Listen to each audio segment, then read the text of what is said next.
Hello မင်္ဂလာပါကျွန်တော်ဒီနေ့ EFC 26မှာ Manager Career Mode ကိုစဆော့မှာဖြစ်ပါတယ်အရင်ဆုံးနိုင်ငံရွေးပါတယ်ပြီးရင်ကိုစောမဲ့ League ကိုရွေးရပါတယ်ကျွန်တော်ကတော့အင်္ဂလန်နဲ့ Arsenal ကိုရွေးလိုက်ပါတယ် Manager ဆော့မှာဖြစ်လို့ Manager Career Mode ကိုနှိပ်မယ်ကျွန်တော်ဒီကောင်က online နဲ့ offline နှစ်မျိုးဆော့လို့ရပါတယ်ကျွန်တော်က offline ပဲဆော့မှာပါအခုဒါက manager ရဲ့ကိုယ့်ရဲ့ချက်လက်တွေကိုဖြည့်ရတာဖြစ်ပါတယ်။ဒီမှာအသင်းတွေကိုကိုယ်စိတ်ကြိုက်ဖန်တီးလို့ရတယ်လို့ကျွန်တော်ရှိပြီးသားအသင်းတွေကိုရွေးပြီးတော့ဆော်ရရပါတယ်။ကျွန်တော်ကတော့ Arsenal ကိုပဲရွေးလိုက်ပါတယ်။ဒါကတော့ game type တဲ့difficult level ရွေးရတာပေါ့နော်။အားလုံးရွေးပြီးရင်Arsenal နဲ့ကျွန်တော်နဲ့လက်မှတ်ထိုးစာချုပ်ချုပ်မှာဖြစ်ပါတယ်။ဒီထဲမှာ manager ပုံစံကစပင်အရှိနဲ့မိမရုပ်ပေါက်နေလို့ကျွန်တော် edit ပြီးတော့ design color ချိန်မှာဖြစ်ပါတယ်။ကျွန်တော် manager တွေကို trust စုဝင်ကျွန်တော်တဘောမကြဘူးအဲ့တော့ကျွန်တော် format style ပဲရွေးဖြစ်ပါတယ်။ကာလာကတော့ကျွန်တော် off black ပဲရွေးရပါတယ်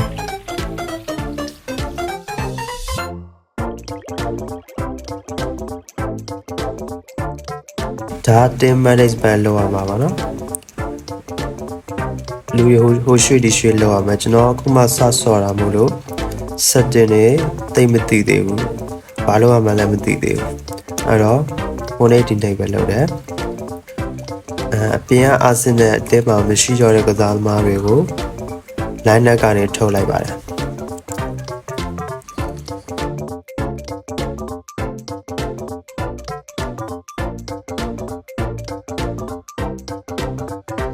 အခုကတော့အသင်းကကစားသမားတွေကိုသွားတွေ့ပြီးတော့စကားပြောမှာဖြစ်ပါတယ်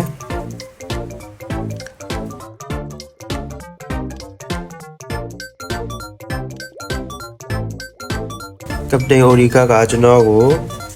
စာပို့လာပါတယ်ဝက်ကန်လန်လောက်တာပေါ့နော်ဒီကောင်ကျွန်တော်လာဖားနေရတာမသိဘူး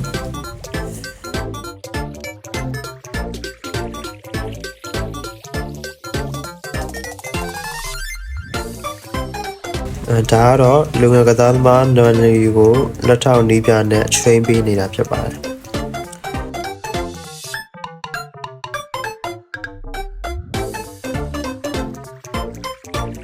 အကြခင်ရာဒီချိုခြေစံပွဲတွေစပါတော့မယ်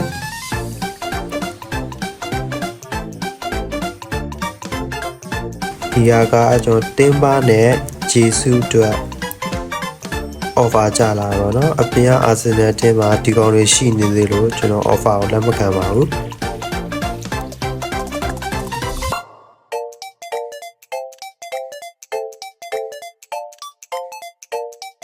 ဘာလို့လဲမသိဘူးယာတီချိုခြေစမ်းပွဲတွေတပွဲမနိုင်ပါဘူးဒီပုံတိုင်းဆိုယာတုကနေပြုတ်လာတော့မသိပါတော့